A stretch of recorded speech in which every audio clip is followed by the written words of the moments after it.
tu es raide, lourd, mou, crispé, tu manques de vitesse dans tes déplacements et on te dit accélère, décolle pas tes talons, sois plus percutant, arrête de remonter. Bon, et que toi tu galères, alors cette vidéo va beaucoup t'apporter. Je vais te montrer l'élément fondamental qui va te faire gagner en fluidité de déplacement, en vitesse de rotation, en stabilité, en vitesse, en technique. Cet élément, on le retrouve dans tes katas. Exemple, Heian Shudan, Heian Nidan, Heian Godan, Basaidai, Kankudai. Bon, les katas sup comme Jion, MP, Goju Shosho, Mekyo, Goju Shosho, Angetsu, en Nippon Kumite, Juippon Kumite, Dantekiyo. Bref, dès qu'il y a des déplacements. Alors, t'as trouvé? Cet élément fondamental que je vais te donner, tu devras être focus quand tu vas pratiquer. Pourquoi? Si t'es pas focus sur ce point clé, ton karaté ne va pas changer. Et ce serait dommage de s'en priver. Allez, on y va! Et avant de commencer, donc j'en profite pour te signaler qu'il y a actuellement moins 50% sur tout notre catalogue de formation. Je te mets le lien ici en descriptif. Allez, go! Allez, on commence par exemple par Heian Shudan, mais tu verras, je te ferai le transfert sur tous les autres katas, tout ça en kion. C'est exactement la même chose. En fait, tu vois le fameux passage, le début du kata, 1, 2. Ici, le fameux transfert où on va pivoter, ok? Ça t'est jamais arrivé de voir des gens qui soit décollent le talon, hop là, soit des gens qui vont carrément faire un appel de pied parce qu'ils sentent qu'ils sont lourds dans le déplacement, soit des gens, ça t'est jamais arrivé, ici des gens qui, hop là, qui remontent sur leur position. Ça, c'est les erreurs courantes qu'on retrouve dans beaucoup de katas. Et pour y remédier, je vais te montrer qu'est-ce qu'il faut faire. L'erreur des gens, ok, c'est que souvent, par exemple ici dans Heian Shudan, on a propulsé jambe arrière et jambe avant. Du coup, en fait, on a une jambe arrière qui est complètement tendue, ok? Ça, c'est normal. Sauf que, qu'à un moment donné, quand je vais reculer, ok, si cette jambe, je la laisse raide, qu'est-ce qui va se passer? Il va y avoir un point d'appui en bas, un point d'appui au niveau de manche. Et qu'est-ce que je vais faire? Je vais être lourde quand je vais me déplacer. Et surtout, je vais, hop là, remonter. Du coup, ok, cette fameuse jambe-là, la règle numéro 1, c'est qu'on va devoir passer d'une position d'une jambe raide à une jambe molle, à une jambe fléchie. Pourquoi fléchie? Parce que tout simplement, une jambe qui est tendue, c'est une jambe qui est raide. Ça, on l'a compris. Une jambe fléchie va me permettre de ramollir ici ma contraction musculaire. Ok. De plus, ça va me permettre de faire commencer à basculer le transfert de poids sur l'arrière. Et c'est là où arrive souvent l'erreur numéro 2. Pourtant, on a fait ce que Jess elle a dit, mais pourtant, qu'est-ce qui se passe? Les gens, qu'est-ce qu'il faut? Ils font ça. Hop là, ils vont décoller le talon. Ben oui, mais Jess nous a dit de fléchir jambe arrière. Oui, je t'ai dit de fléchir jambe arrière. Mais comment tu la fléchis, cette jambe? Tout simplement, au lieu de fléchir, d'accord, le genou dans l'axe du sol, parce que tu vois bien que si je fléchis dans l'axe du sol, ma cheville n'est pas assez souple, du coup, je vais décoller le talon. Et est-ce que tu crois que dans cette position-là, ça va être facile de reculer? Non, j'ai pas de point d'équilibre et en plus je me retrouve complètement sur le cochis, sur la pointe des pieds. Du coup, tu vas avoir fatalement un manque de stabilité, un manque de poussée et un manque de fluidité. C'est pour ça que dans ce kata-là, et je te le montrerai dans les autres katas, les petites différences qu'il va y avoir, ok, c'est quoi? C'est que ma jambe elle est raide, je vais la fléchir. Mais quand je la fléchis, j'ai mon genou, il va te regarder à toi. Le genou va venir vers toi. Du coup, je me retrouve limite en position fudo. Elle a la fameuse position fudo dashi là, que tu vois souvent dans les vidéos YouTube. On la retrouve ici dans cette phase. Quand je suis ici, fatalement, j'ai mon pied ici qui fait ventouse avec le sol. Je sens qu'il est stable ce pied. Et de là, je vais pouvoir commencer à faire ma phase de transition. Et dans ce kata-là, puisqu'on passe de face et on doit atterrir vers l'arrière, ok, spécialement dans on fait carrément un demi-tour, flexionne la jambe arrière, il va y avoir une poussée de ma jambe, ok, vers l'arrière. Et de là, on fait la fameuse déclinaison. D'accord? Je ne vais pas revenir dessus. Il y a eu des vidéos YouTube à ce sujet. Sauf que, il arrive, dans cette phase numéro 3, il y a une troisième erreur qui aboutit. C'est quoi? Cette troisième erreur, tu vas me dire, oui, Jess, c'est bon, la phase 1, on a compris. On met le genou vers le spartiate. Jess, c'est bon, la phase 2, on a compris. Pour éviter de décoller le talon, il fallait que le genou, il aille vers le spartiate pour éviter de faire ça. On l'a compris. Jess, on a compris dans ta phase numéro 3, on a compris qu'il fallait pousser et qu'il fallait ensuite placer le pied à l'arrière. Oui, mais t'as compris quoi? Pourquoi t'as des gens, ils vont faire exactement l'étape 1, l'étape 2, l'étape 3 que je viens d'annoncer, mais il se passe encore une lourdeur dans leur déplacement. Pourquoi? Eh ben, je vais te le dire. Parce qu'en fait, qu'est-ce qui se passe? On a fait la phase 1, d'accord, ou phase 2, peu importe ça, on s'en fiche. Mais qu'est-ce qui se passe? Quand tu pousses sur cette jambe pour basculer ton pied à l'arrière, qui dit pousser? Qui dit que tu vas basculer ta jambe du mode flexion au mode extension? C'est normal. C'est ce qui va te provoquer la poussée. Ok? Et c'est là le problème. C'est que tu as les gens, ils vont pousser avec la jambe, ils vont rester 3/4 d'heure tendus.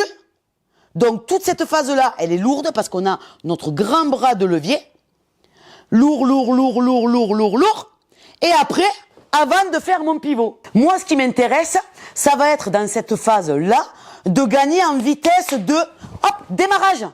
Parce que c'est le démarrage du mouvement qui va te faire le commencement de la fluidité.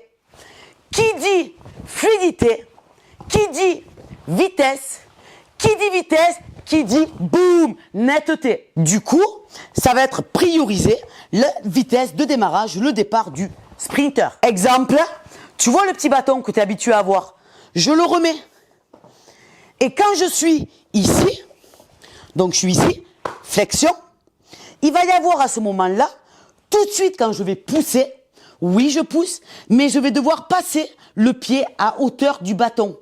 Pourquoi? Parce que le fait de faire ça, ça va me procurer automatiquement une flexion de hanche qui va basculer vers l'arrière, je suis obligé. D'accord? Tu vois bien la différence entre ça et ça. D'accord? Du coup, moi ça m'intéresse flexion vers l'arrière et surtout, tout de suite, je vais me retrouver avec mes deux petits bâtons, mes deux bras de levier, qui est beaucoup plus facile à mobiliser. Ok, une fois du coup que tu as fait cette phase, que tu as compris phase 1, phase 2, je pousse, je croise, phase 3, boum, déclinaison avec l'assise dans le sol. Ok, va voir les vidéos YouTube sur tout ce qui est déclinaison. Je t'explique dans ces vidéos le fait de tourner soit sur le cochis, soit de pivoter sur le talon. Ok, je rentre pas en détail dans cette vidéo-là, sinon la vidéo elle va durer 1 heure. Mais il y a vraiment des vidéos à ce sujet-là sur la chaîne YouTube. Bon, autre exemple, par exemple, Ian Yodan. Comme ça, que tu sois gradé ou moins gradé, tout le monde y trouvera son compte, ok? Après, je te basculerai sur des katas supérieurs, tu verras. Alors, par exemple, Ian Yodan. Bon, on est ici. Tu sais, le fameux passage ici, là, tac, tac, tac. Je me mets face à la caméra. Maigiri, pim, pam. Après, bon, là, c'est très bien. Et après, on fait le transfert avant de rebasculer. Bon, ben ça, c'est problématique. Pourtant, c'est un temps lent. On ne demande pas de la vitesse et de l'explosivité, mais c'est un temps lent. Mais c'est sûr que si tu me fais dans ton mouvement, je vais te le montrer face à dos à la caméra, maigiri, pipa, j'ai ma jambe qui est tendue. Parce que si tu as bien respecté le fait de venir pousser et ancrer le talon dans le sol, ce qui va me propulser vers l'avant, j'ai ma jambe qui est raide. Conclusion, quand je recule, je me mets de profil. Quand je recule, je ne vais pas faire ça. Je fais pas ça. Ou quand je recule, ben c'est pareil. Je vais pas faire ça. Quand je recule, tout simplement, je fais tout doucement. Dès que mon pied fait ventouse, je pousse, je donne un petit coup de fesse pour lever légèrement ma jambe. Et après, je fais mon transfert. Tu vois, on le retrouve même dans un temps lent. Et j'ai respecté la phase du genou. J'ai respecté la phase de poussée avec mon petit bâton et mon petit coup de fesse qui va me ramener ma jambe. je me retrouve avec les 2 bras de levier pour ensuite, boum, me déployer. Bon allez, un kata un petit peu plus supérieur, un kata de 5e dan. Goju shosho, comme ça c'était 5e dan, tu t'y retrouveras. Tu sais le fameux passage là, 1, 2, maigiri, boum, et là on recule un pi, d'accord? Bon, maigiri, boum, ok? Maigiri, boum, pardon, on est ici. Ben quand je recule, c'est pareil, j'ai fait mon maigiri. Maigiri, boum, je suis tendu. Ne me fais pas ça. Moi, ce que je veux, c'est que tu prennes le temps de faire ça, de pousser, donner un gros coup de fesse gauche pour me retrouver ici, pour pouvoir ensuite ancrer. Regarde, je te le montre de profil. En fait, de l'autre côté, on est ici. Flexion dynamique. Je me ramollis dynamique pour commencer à basculer mon corps de l'avant vers l'arrière. Ça va me donner un préélan. Pousse. Coup de fesse. J'imagine qu'il y a mon bâton. Ici. On ne s'arrêtera pas. Là, regarde, je suis fléchi. Et ça m'arrange parce que derrière, comme je vais basculer dans un coup de sou, il va y avoir une sacrée extension avec un ancrage là du pied dans le sol. Ok? Si je te le fais un peu plus fluide, regarde, ça fait ça. Je suis ici, ça va faire ça. Ici. D'accord? Je te le remets une fois. On est ici. Flexion ramolli. Ancrage. Un kata un peu plus moins haut en grade. Jion. Comme ça, c'était intermédiaire, tu t'y retrouveras. Le fameux passage, on a fait tchak, nanana, 1, 2, 3. 1, 2, 3. Le fameux passage, tu sais, où on passe ici en écho et après pim pam. Bon. Je vais passer en écho. Je suis ici. Ben c'est pareil. Il va y avoir fudo, pouce, coup de fesse pour ramener. Et après, je fais ma déclinaison. Ok? Je te le montre de l'autre côté. Que je ne me perde pas dans l'axe. Pas 1, 2, 3. Voilà, on est ici. D'accord? Parce que je suis centré par rapport à la caméra. C'est parfait. Là, ne pense pas qu'à ramener à faire ça. Tu vas galérer. Surtout qu'après, cette jambe, elle doit revenir pour rebasculer. C'est la galère. D'accord? Donc non. Pousse. J'ai toujours mon petit bâton. Pousse. Coup de fesse. Chut. Là, le coup de fesse, il est limite plus important que les autres. Pousse. Flexion. Pousse. Coup de fesse. T'as vu comme ça m'amène la jambe? Une fois que j'ai stabilisé, je pars sur ma déclinaison. De plus, ce que tu peux t'aider, d'accord, c'est valable pour les autres katas et tout, pour d'autres katas, c'est que quand tu es ici, bon, je t'ai parlé que du bas du corps, mais tu peux optimiser, tu vois, pouce, coup de fesse, tu peux optimiser le bas du corps en tirant l'équité parce que c'est lui qui va venir t'aider à la rotation au niveau du haut du corps. D'accord? Regarde, je te le remontre une fois. Flexion, pouce, coup de fesse, tirage de l'équité pour accentuer là-haut, ici ma position. Allez, un autre exemple au départ du kokutsu. Par exemple, on a sauté, tu sais, dans le kata MP. On a fait 1, 2, boum, on a sauté. Ya, d'accord? Et là, qu'est-ce qu'on doit faire? On doit reculer. Un pi. Alors, celui-là, il est terrible. Mais la chance qu'on a, tu vois, dans ce mouvement-là, c'est quoi? C'est comme dans Basaidai, c'est pareil. Dans Basaidai, ici, quand tu recules le chuto, c'est le même principe. L'avantage qu'on a, c'est qu'en fait, on a directement la jambe arrière qui est fléchie. Du coup, on n'a pas besoin déjà d'être focus sur ça, puisqu'elle est déjà ici. Ça, c'est top. Bon, je mets toujours mon petit bâton, comme tu l'auras compris. On est ici. En plus, je glisse un peu. Je vais pousser. Coup de fesse pour ramener tout de suite 2 bâtons et ancrer. Là, ça va être important, mais alors je dis bien important, c'est dramatique sur ce kata, même dans Basaidai, parce que les gens, ils sont là, ils font, alors, ils poussent, ils font ça. Et après, donc tu m'étonnes après que tu sois lourd, que tu sois lent, que tu remontes, c'est le bazar, quoi. D'accord? Donc non. Regarde la différence entre ça, je vais faire traîner mon pied. T'as vu? Oh, galère. Et regarde la fluidité. Si je te rajoute uniquement le petit bâton, je suis ici, pouce, coup de fesse, tu vois, la fluidité de ma jambe arrière, je te le remontre, pouce, coup de fesse, pourquoi? Parce que recul, flexion, 2 petits bâtons, c'est beaucoup plus facile à mobiliser pour pardon, pour ancrer. Tu vois, je me suis pas tenu droit. Je regardais mes pieds. Donc surtout quand tu recules, on respecte l'axe du corps. Bon, c'est pas le sujet de la vidéo, mais comme j'ai fait cette erreur, je te le montre. Surtout, on va pas faire ça. Parce que si tu es comme ça, ben forcément, tu fais comme moi, tu bascules vers l'avant. D'accord? Donc, j'ai l'axe tête, colonne, bassin. Pouce, coup de fesse. Boum. Je suis toujours aligné. Mes deux petits leviers, mon corps reste aligné. Et c'est mes jambes qui vont faire le transfert. Regarde un autre Dango Chocho. Celui-là, là, il est terrible. Tu sais, à la fin du kata, quand on est là, on doit basculer tête sui et oisuki. Bon. Eh ben là, c'est pareil. Quand je suis ici, les gens, ils sont bien tendus, ils sont bien grands. Et là, qu'est-ce qu'ils font pour aller vite? Regarde l'appel de pied. Ouais, facile. Non, non. Je veux pas ça. Moi, on joue le jeu. Moi, ce que je veux, c'est on évite de faire au maximum d'appels de pied. Je dis pas que moi, quand je vais pas vite, de temps en temps, je fais pas des micro-appels. Faut pas se leurrer, personne n'est parfait. Mais on minimise tout ça. Il faut être focus sur ça.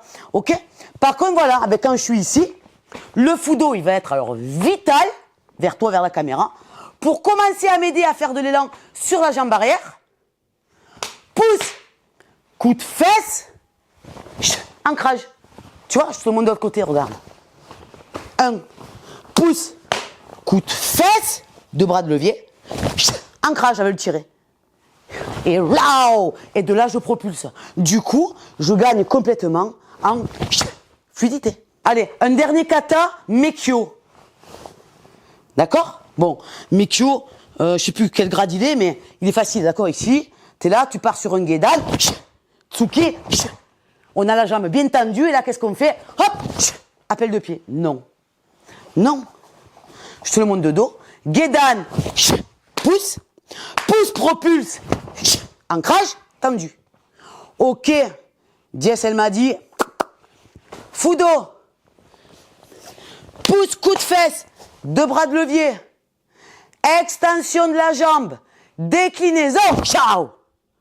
Du coup, je me retrouve avec un mouvement qui sera beaucoup plus fluide et beaucoup plus en équilibre et beaucoup plus technique. Et du coup, beaucoup plus puissant à l'arrivée. Tu vois? Là, je t'ai montré des déplacements type dans quelques katas phares. Mais quand tu vas faire de l'ippon kumite, quand tu vas faire du juippon, que tu vas être obligé, à un moment donné, de faire des tailles sabaki. Tu sais, quand tu es en version combat, là, combat technique, plutôt juippon, on va dire, eh ben, c'est pareil. Si ta jambe, elle est tendue et que tu utilises que ça, en fait, tu seras tout le temps lourd dans tes déplacements. D'accord? Même si tu es en fudo, parce que souvent, en combat, on est plutôt en fudo. Mais je vais penser toujours à faire mon transfert de poids. Je vais penser toujours à pousser, à donner mon coup de fesse. Pour ensuite, bam, réattaquer. Et je gagne en fluidité. Donc, tu vois, tout ce processus-là, tu l'as dans tes katas, tu l'as dans tes kions, fatalement, dès que tu vas avoir des reculs, dès que tu vas avoir des pivots, ok? Mais tu l'as aussi, fatalement, en travail à deux. Et ça, c'est la base. Et actuellement, d'accord, il y a pour le Black Friday jusqu'au 2 décembre, moins 50% sur toutes nos formations. Tu verras, il y a des formations surtout sur le déplacement, sur les coups de pied, sur les passages de grade. Il y a des modules type passage de grade ceinture noire, deuxième dan, premier dan, troisième dan, quatrième dan. Tu peux aller voir notre catalogue de formation, que je te mettrai le lien sous le descriptif. Il y a actuellement moins 50% sur tout notre catalogue jusqu'au 2 décembre. Donc ça vaut vraiment le coup pour retrouver tout ce processus-là. Et tu verras, à ton karaté, ça change vraiment la donne. Et si tu me suis sur YouTube depuis un moment, tu vois qu'avec ma sœur, on tourne toujours autour d'un même repère. D'accord? Sauf qu'en fait, on va l'aborder différemment selon les katas, selon les mouvements. Si tu pars du zenkutsu, si tu pars du kokutsu, si on fait du travail à deux. En fait, c'est ça la différence. Ok? Et crois-moi, sois focus, essaye de travailler ça. C'est impressionnant le changement. Ok? Je te conseille d'aller voir la vidéo sur la puissance. C'est une vidéo qui est hyper complémentaire à celle-ci, celle que tu viens de voir, parce qu'elle va t'accentuer, bon, tout le bas du corps, mais elle va accentuer aussi tout le phénomène du haut du corps. Et là, tu verras, ça va amplifier encore la netteté et la fluidité de ton mouvement. Donc, n'hésite pas d'aller voir cette vidéo ici. Franchement, elle est top et ça va beaucoup t'aider. Travaille tout ça et mets-moi en commentaire ce que tu en penses, si tu as testé et surtout ton ressenti. Au travail, je te fais plein de gros bisous et je te dis à très bientôt. Bye bye.